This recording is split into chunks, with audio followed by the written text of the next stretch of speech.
I'm going to give you a little bonus lesson right now. For those of you who stay to the end of my Periscopes, I like to give you something different. How many of you would like a lesson on dealing with social anxiety? The ability to talk to strangers and make conversation stuff. How many of you would like to hear about curing social anxiety? Yeah, look at all the yeses. All right. So I'll give you the quick lesson right now. I'm actually talking to some folks on this very topic. I had severe social anxiety. Snickers, quiet. And let me tell you how I got through it. The number one thing was taking the Dale Carnegie course, but you don't have to take that course if you just do what they did. And the big part of the course was they would make each student give a speech for which they were not terribly prepared, just a little bit prepared, in front of a class. So it's the most embarrassing, scary social situation. And then at the end of it, the class was instructed to just clap and say that was a good job.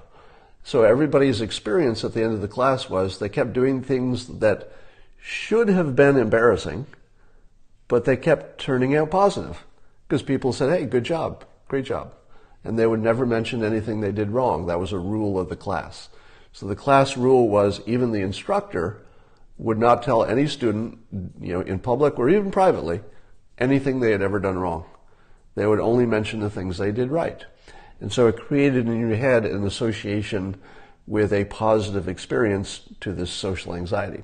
Now, they dealt with it mostly in the public speaking realm, but also gave some advice about how to talk to people. And here's the big tip. Here's the Dale Carnegie tip. So if you're thinking about a social interaction as if it has no rules, you could be really intimidated. Because you go into the social interaction, you go, I don't know what to do, but all these other people seem to know what to do. They know what to say. Oh God, I don't know what to do. I don't know what to do. I don't know what to say. I don't know how to act. If you go into a social situation like that, well, you're going to have a little anxiety because you don't know what to do. But have you noticed that even shy people can do things like sell tickets at the movie theater, or they can do anything where the rules are very well developed. So no matter how shy you are, you can still deal with people if you know what the rules are. Okay, it's like, okay, it's my job to sell you a ticket. You give me money, I say thank you. You say what, I tell you what time the movie is, that sort of thing. So if you can get your random seeming interactions down to a set of rules that you know and work every time, for pretty much every situation, then you lose the sense of not knowing what to do because you're like, oh, it's rules. And here are the rules. Dale Carnegie teaches these, but you're going to hear them right now, and it's just this easy. The rule is this. Number one, people care about themselves more than they care about you. They don't want to hear your story. They don't want to hear your joke. They don't want to hear your observation. They don't want to hear your point of view. Now, I'm saying this like it's an absolute. It's not an absolute. Sometimes they do like to hear your joke. Sometimes they do like to hear your story. Sometimes they do want to hear your opinion. But you know what? They'll probably ask for it if they want it. And there are some people who are so good at telling stories that people do want to hear them. But they're kind of rare. So don't assume you're one of those people. Instead, don't use that as your rules. Even though it's possible to tell a story that people like, don't assume that's one of the rules of social interaction. You want to hold that one back. All right? Here are the rules that will work every time. Ask people to talk about themselves. That's it. That rule will work 100% of the time. It will never fail because everybody likes to talk about themselves. There are several reasons for that. Number one, people care about themselves. Right? That's the big one. Number two, and this is really important, the second one is the important reason, that's sort of the magic sauce. The other person also has social anxiety.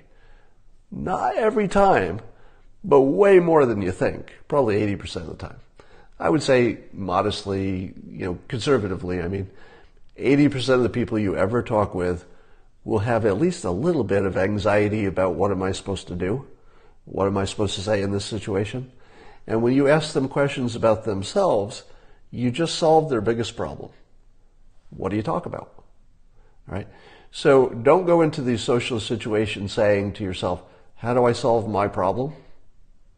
If you go into a social situation saying, I've got a problem, I'm nervous, I've got anxiety, how do I solve my problem? That's the wrong mindset. And that'll get you just to stress and worry, and you'll be running out of the room. Here's the mindset when you go into a social situation. How do I solve their problem? It's a whole bunch of people in a room with a problem. They all have the same problem, which is they're wondering what to do next. Who do I talk to? What do I say? What can I say that will make everybody happy, etc.? You solve their problem, and they're going to think you're the most awesome person who ever walked in the room. And how easy is it to solve their problem? It could not be easier. You can't even find anything easier than this. It's the easiest thing you will ever do is to solve the other person's problem in a social situation. Their problem is, what do I do? What do I say? Who do I talk to? So you walk up to them and you say, hi. Hi is always your best opener, male or female. Hi, I'm Scott. Simple as that. I'm Bob. I'm Jane. I'm Scott. And you introduce yourself. Now, if they don't automatically offer their name, you probably have found somebody who has more social anxiety than you do. Have you ever come up to somebody and introduced yourself and they don't tell you their name? Right? That person has some social anxiety. Right? If you do introduce yourself and say, hey, I'm Scott, and the other person says, hey, I'm Bob, good to meet you. Well, probably that's a person who either doesn't have social anxiety, which is rare, or they've learned the rules. And the rules are, if somebody asks you, if introduces themselves and says, my name's Scott, you should say, hey, Scott. And it's good to repeat their name. That's a good rule too. Remember that one. When somebody says their name, repeat it. Maybe I like to ask a question about the name if it's an unusual one. If somebody says, hey, my name is Sarah, I'll say, oh, Sarah, it's my favorite name. I had a cat named Sarah. Do you spell it with an H on the end? Talking about somebody's name makes them comfortable and also helps you remember it. So if you don't have something to say about the name, at least repeat it. So if somebody says, hi, I'm Scott, you say, hey, Scott, nice to meet you. I'm Bob. All right, so you got some rules. Now, if you go up to somebody and introduce yourself and all you've done is your names, you've created a new social problem, which is it's two people who just met each other and they got nothing to talk about. So you should come into that situation with at least one general question that works for everybody. All right? So you should not come into a social situation thinking, what's the one question to ask this one person? That's kind of pressure. You don't need that. So instead go in and say, what's a general question I can ask anybody? And it might be, depending on the type of group, you might say, hey, who do you know here? Do you know the groom or the bride? If it's a wedding, let's say. That's a good general start. Who do you know here? What is your connection to this? Or what do you think of the event so far? Or are you having fun? So some general question just to get them talking. And then you want to follow up with questions. And here's the other trick of social interactions. When you are asking questions, it feels like you're going too far. All right, the normal way that you feel when you meet a stranger and start asking questions is, why am I asking questions of this? Why can't I just leave them alone? Why am I asking questions of this stranger? It feels awkward, right? But you will learn that the other person is not feeling what you're feeling. What they will feel is, oh my God, here's somebody asking questions about me. You just solved my biggest problem. My biggest problem was what to do and who to talk to. You just solved it. Thank you. I can answer a question. So people will not dislike your questions. It just feels like they might, but they really don't. They love questions about themselves. And then if you can dig down a little bit, ask a few more questions like, what do you do for a living? Do you like it? Where do you live? Do you have a family? Those are your basic questions, all right? What do you do? Where do you live? What's your family situation? If you run out of those, good ones are also, got any vacations planned? Yeah, let's say it's the beginning of the summer. You say, hey, you have any plans for the summer? Have any plans for Christmas? So depending on what season it is, you'd say, hey, you got any good plans for whatever's coming up? And most people do. So it gives them something to talk about.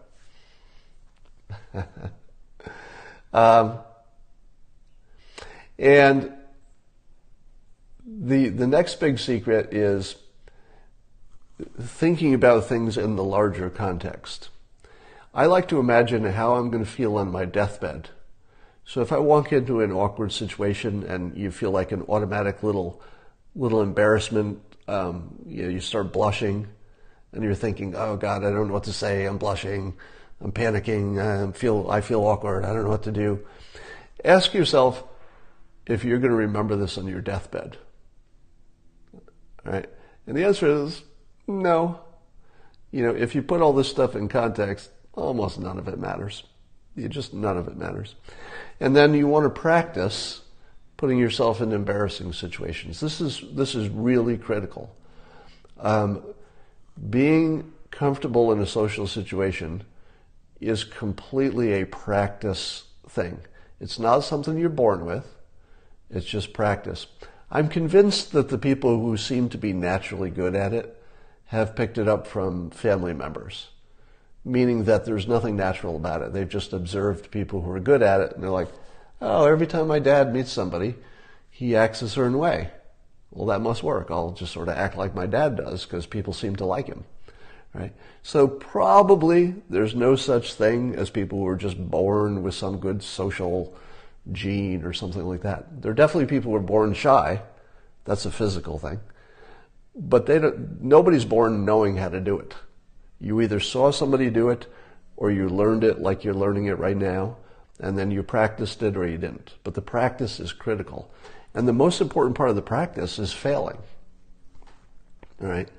So you want to practice in a way that guarantees you're going to be pressing your ability to take embarrassment.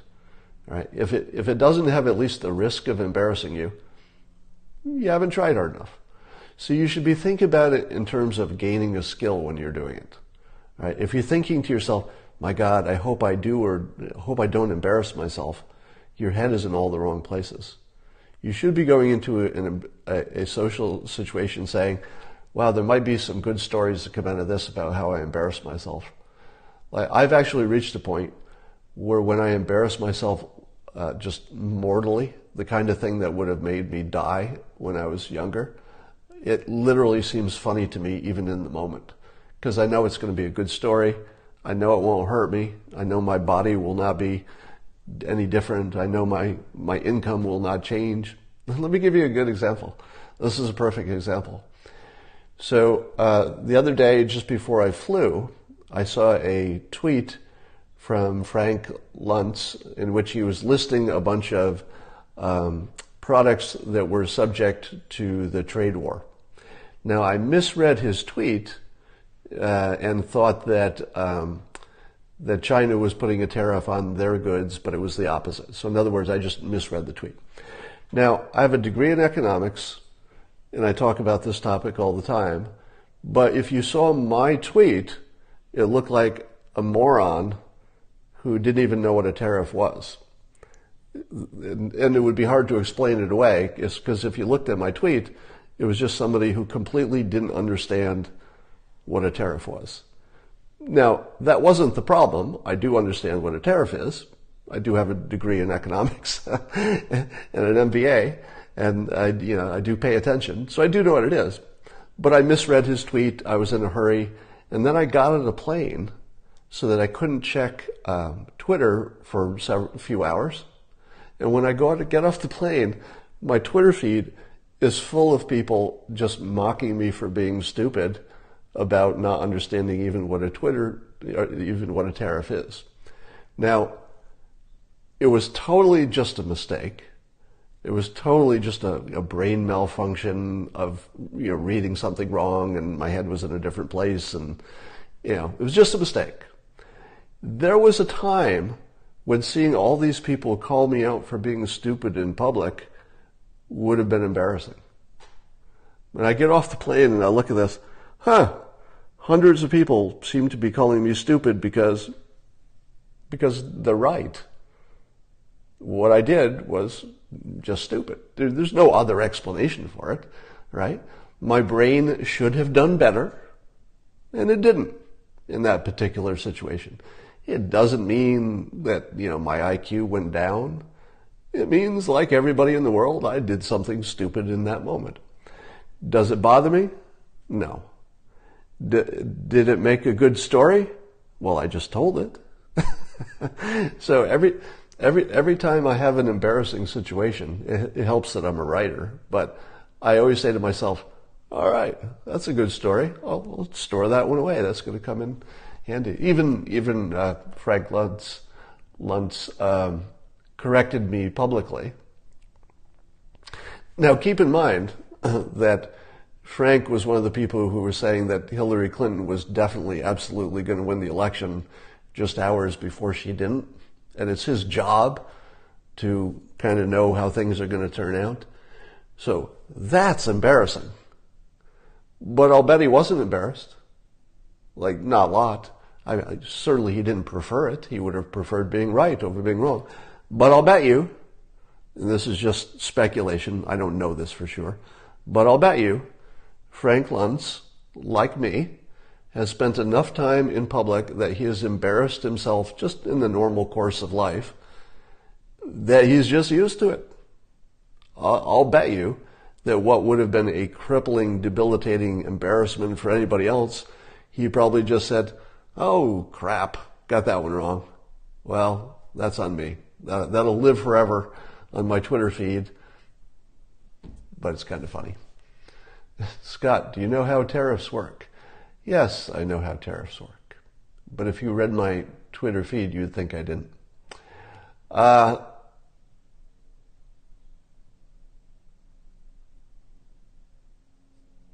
Was I born shameless? No. So that was really my point. You may have come in late. The shamelessness is something you learn. So I was born super shy, super social anxiety, and have learned through just practice and learning to put things in context and failing enough times in public that it's just so routine. The big thing you learn about these things is that, I got off the plane, I saw that my tweet was just stupid and that people were mocking me mercilessly for being stupid in public.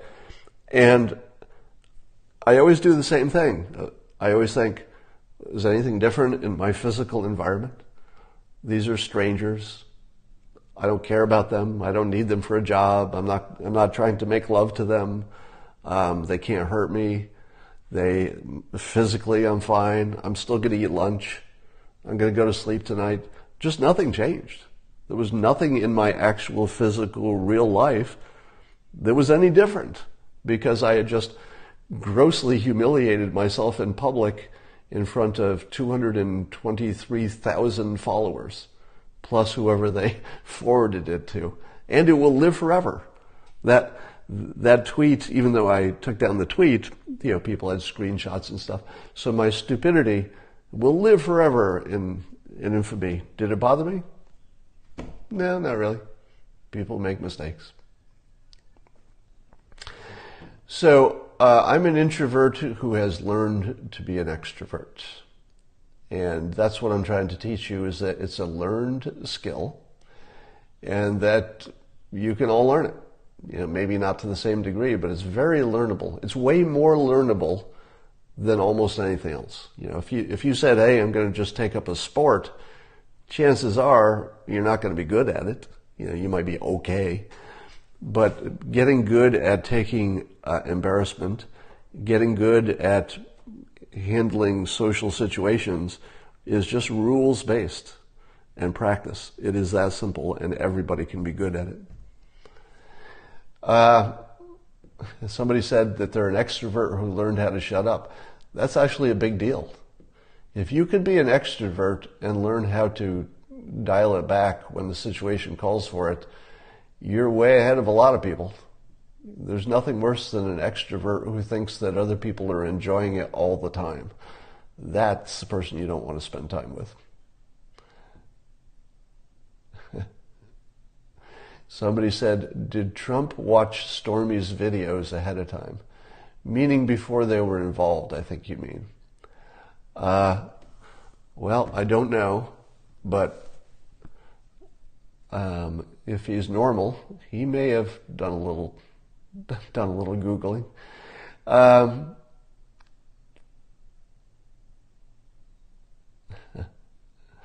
Homework. Yeah, let me give you some social anxiety homework.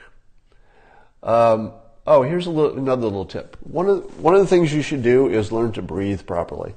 So, you might want to Google this, but learn to breathe through your diaphragm, and don't use your top of your chest for breathing, because that makes you nervous. So you can make yourself less anxious by getting your breathing right, even if you don't feel like breathing that way. So your breath is one of the few things that is both a conscious and an subconscious thing, right? There aren't too many things that are like that. To move my hand, that's always a conscious thing. But breathing, I'm not really thinking about it, I'm doing it. And if you're like me, sometimes you'll go for extended periods where you don't breathe.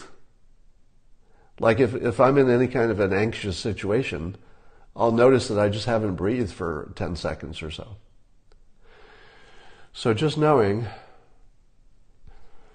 to take big breaths will calm you down. And when your body is calmed down, you're in much better shape to handle any situation, social and otherwise. You also want to learn how to have a good voice. Here's the quickest way to have a good voice. If you hum Happy Birthday, you'll feel, until you feel the vibration in your face, it's called the mask of your face. So just do this. You go, the very next thing you say will be your perfect voice. Did you notice how my voice changed immediately after humming? That's what you're supposed. That's the point of it. This is a famous voice coach technique. So try it at home. You'll be amazed. The immediate thing you say after humming Happy Birthday, if you feel it up here, feel the actual vibrating here, and the next thing you say will be perfectly voiced. This is my perfect voice. It's the one that happens right after I've hummed Happy Birthday. Now the beauty is that you can hum Happy Birthday quietly in a room full of people and nobody knows you're doing it. You could be walking around with your drink in your hand and go, hey, how are you? My name is Scott. What's your name? And you speak louder and you command the room a little bit better. And if your voice is good and it sounds unrestricted because you've got your breathing right and you've moved your voice control up to the mask of your face, if you get those two together, the breathing through your bottom of your stomach, not your chest, if you get the breathing right, and then you hum, and get the voice right, and you go into a social situation, watch what that does to bring down your social anxiety. Here's the worst way to meet somebody. My name's Scott. My name is Scott. How are you? What? I said, how are you? What? How are you? How are you? Okay, that's like anxiety central right there. If you get your breathing right and your voice right, hey, how's it going? My name is Scott. You enjoying yourself? Why are you here? Who do you know? Are you married? Are you married is a bad question. What do you do? What's your job? Where do you live? All right. So you notice as soon as I take my voice up, it's more commanding, isn't it? If you take a confident, commanding, physical persona to a social situation, The other person will get relaxed, right? They'll feel comfortable because you're projecting a comfortable look. You make the other person feel the way your body tells them to feel. If you walk up to somebody acting anxious, they'll start acting anxious too. And then you've got this awkward thing going on. If you walk up to even an anxious person acting confident, you can make the anxious person more confident because you control them with your physicality. All right? So you want the other person to feel good because that's your win. All right? You're fixing your own breathing, you're fixing your own voice for the purpose of making the other person feel good. That's it. If you think in terms of how to make yourself feel good, that's the losing strategy. For social interaction, you should say to yourself, what makes that person feel good? And then that's what you bring. You bring it physically, you bring it in your interest, your questions, your body language. What makes this person feels good? If you leave a social interaction with that, that having been your goal, that person's going to love you. It almost doesn't matter what happens. If you bring that intention into an interaction, yeah, empathy is a good word for it. If you bring that intention, people pick up the intention, they like it, and then it doesn't matter what you say. They're going to like you. All right, was this useful? Did anybody like this social anxiety primer?